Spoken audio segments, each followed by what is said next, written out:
afternoon, folks. It's time for another episode of It's Warp Time. This week, we're reviewing the fourth episode of Lower Decks, which is aptly entitled Moist Vessel. Okay, some background for this episode. Basically, the Cerritos is meeting up with another ship, the Merced, to tow a disabled generational ship. They don't give much details on who the race was or anything like that, but the crew has long since been mummified in their cryopods. But on the ship, there is a unique terraforming goo, or whatever, material that has the properties to be able to transform any inorganic material into life. So throughout the episode, you see the goo that, say, gets on a tricorder, it turns to a plant. Pretty cool. Definitely feels Star Trek to me.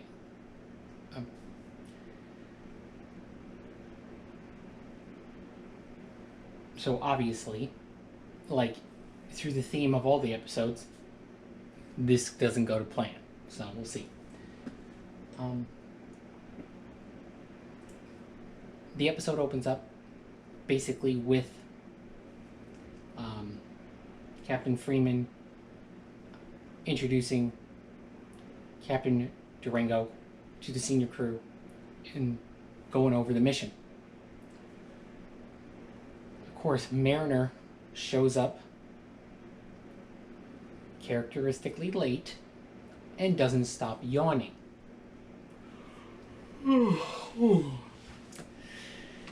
For a narcoleptic, yawning can be a problem.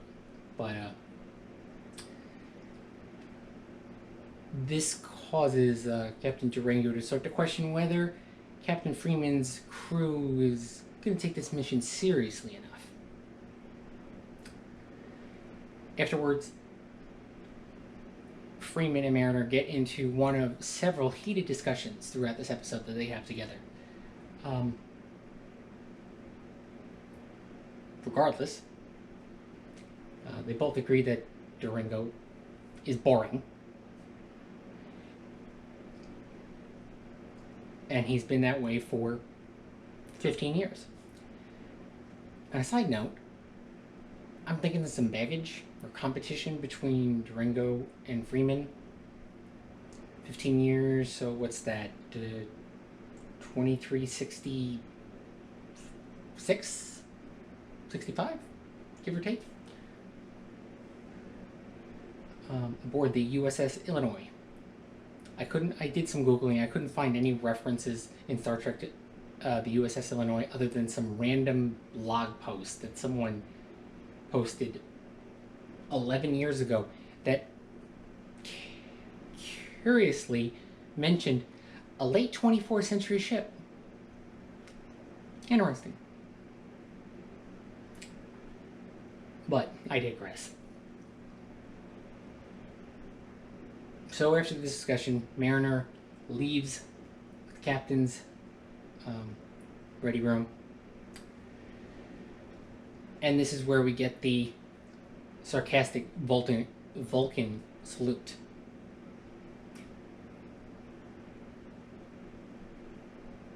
Freeman didn't like